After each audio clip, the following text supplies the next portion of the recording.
ایک عالم دین کی بات سنی جو میرے دل پہ لگی اور دل چاہا کہ زیادہ سے زیادہ لوگوں تک پہنچا سکوں۔ فرض کریں کہ آپ کی ماں، باپ یا پھر کوئی بہت پیارا دوست جو آپ سے دور ہے وہ آپ کو خط لکھتا ہے، تو آپ کیا کریں گے؟ اس خط کو روزانہ بس پڑھتے رہیں گے؟ ماں نے یا دوست نے خط میں کوئی مطالبہ کیا ہو تو اس کو پورا نہیں کریں گے؟ یا پھر اگر آپ نے کہیں کسی انٹرنیشنل کمپنی میں جاب کے لیے درخواست دی ہو اور وہاں سے آپ کو کوئی خط آئے جو ایسی زبان میں ہو جو آپ کو سمجھ نہیں آتی، کیا اس رات آپ سکون سے سو سکیں گے؟ پورے شہر میں دوڑ لگا دیں گے اور معلوم کریں گے کہ کون ہے جو اس شہر میں اس زبان کو ٹرانسلیٹ کرنے والا ہے، اور 24 آورس کے اندر اندر آپ اس خط کو سمجھنے کی 100% کوشش کر چکے ہوں گے۔ کیا یہی سلوک آپ قرآن کے ساتھ کرتے ہیں؟ یہ قرآن کیا ہے؟ یہ میرے اللہ کے خطوط کا مجموعہ ہے، یہ رب العالمین کے الفاظ ہیں، یہ اس عظیم الشان رب نے جس نے اعلیٰ کوئی ذات ہی نہیں میرے اور آپ کے لیے اتارے ہیں۔ ہم اسے معمولی سمجھتے ہیں، ہمیں اندازہ ہی نہیں ہے کہ ہمارے پاس کیسا خزانہ ہے۔ ہم لوگ جو خاص طور پر مسلمان گھرانوں میں پیدا ہوتے ہیں وہ قرآن پاک کو فار گرانٹیڈ سمجھتے ہیں۔ مسلمانوں کی غالب اکثریت، وہ جو نماز پڑھتے ہیں وہ بھی، جو روزہ رکھتے ہیں وہ بھی، جو اپنے آپ کو دیندار سمجھتے ہیں اور جو کچھ نیک کام کرتے ہیں وہ بھی قرآن پاک میں لکھا کیا ہے اس سے نہ صرف ناواقف ہیں بلکہ انہیں اس چیز کا اندازہ ہی نہیں، احساس ہی نہیں کہ قرآن کو سمجھنا بھی ہم پہ فرض ہے۔ ہم سمجھتے ہیں کہ صرف جھوٹ بولنا گناہ ہے، نماز چھوڑنا یا بے حیائی گناہ ہے یا چوری گناہ ہے، لیکن قرآن پاک کو سمجھنے کی کوشش ہی نہ کرنا کتنا بڑا گناہ ہے، اس بات سے ہم واقف ہی نہیں۔ اس رب کائنات نے خط میں ہمیں کیا لکھا ہے ہم جاننا ہی نہیں چاہتے۔ ہم بہت خوش ہیں کہ ہم نیک ہیں، 5 وقت کی نماز پڑھ لیتے ہیں، قرآن کی تلاوت کر لیتے ہیں، روزے رکھتے ہیں، دنیا میں بھی بہت کامیاب ہیں، لیکن ہمیں اس کمی کا احساس تک نہیں کہ اللہ کا کلام جو صرف میرے لیے آیا اسے سمجھنے کی کوئی کوشش نہیں کرنی، اور اس کوشش کے نہ کرنے کو ہم گناہ ہی نہیں سمجھتے۔ اپنی اس کوتاہی کو کبیرہ گناہ سے بھی بڑا گناہ سمجھیں۔ قیامت کے دن رسول اللہ صلی اللہ علیہ وسلم مسلمانوں کی شکایت کریں گے کہ وہ جن کی شفاعت کے آسرے میں ہم غفلت کی زندگی گزار رہے ہیں، وہ اللہ پاک کے سامنے شکایت کریں گے۔ آپ سے ہم یہ نہیں بولیں گے کہ اس بندے کی داڑھی چھوٹی تھی، یا یہ نہیں بولیں گے کہ یہ پگڑی نہیں باندھتا تھا۔ آپ سے ہم یہ بولیں گے کہ اللہ یہ ہے میری قوم جس نے قرآن کو چھوڑ دیا۔ اللہ اکبر کبیرہ۔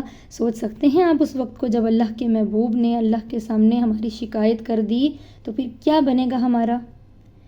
ہم یہ سمجھتے ہیں کہ قرآن کو سمجھنا صرف عالم دین کی ذمہ داری ہے اور اس کے پیغام کو پہنچانا دوسروں تک صرف مفتیوں اور مولویوں کے ذمہ ہے، اور خاص طور پہ خواتین قرآن پاک کو سمجھنا تو کیا تجوید سے پڑھنے کی کوشش بھی نہیں کرتی۔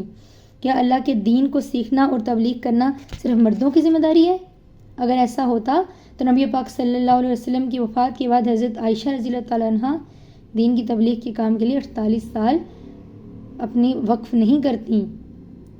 ہم سمجھتے ہیں کہ دین مدرسوں میں سیکھا جاتا ہے اور اپنے بیٹوں کو، وہ بھی صرف وہ بیٹے جو دنیا کی تعلیم میں تیز نہیں، قرآن حفظ کرنے پہ لگا دیا جاتا ہے۔ نہیں، دین تو ماں کی گود میں سیکھا جاتا ہے۔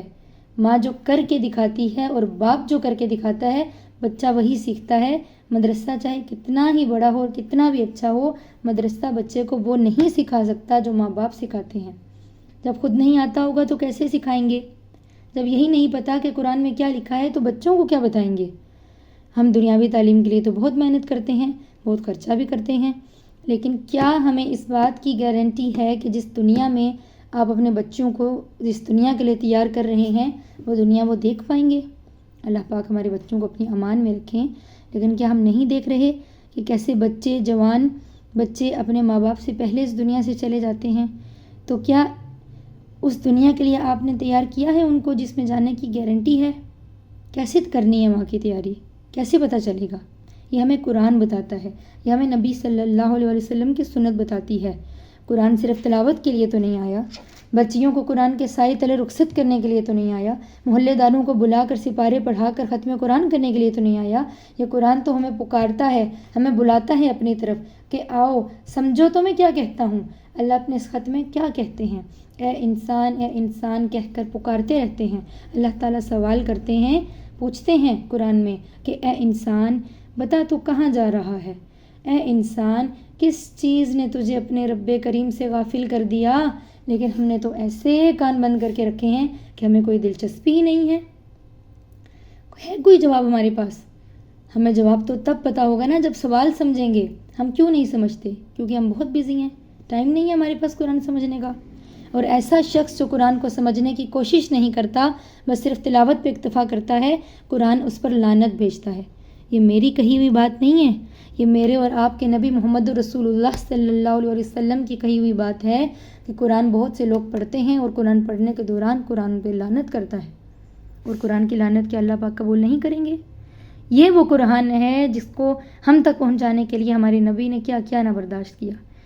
کس قدر تکلیف، دشمنی، قید و بند، بھوک، زخم، جلا وطنی، اس لیے کہ ہم قرآن کی ایسی بے قدری کریں. کیوں امت مسلمہ آج پٹ رہی ہے؟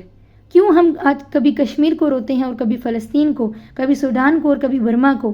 کیوں غیر مسلم قوتوں کو پتہ چل گیا ہے کہ یہ تو عیاش ہیں، ان کے بندے مارو، ان کی مسجدیں تباہ کرو، ان کی عورتوں کی عزتوں کو پامال کرو، یہ تو سوئے ہوئے ہیں، انہوں نے تو کچھ بھی نہیں کرنا.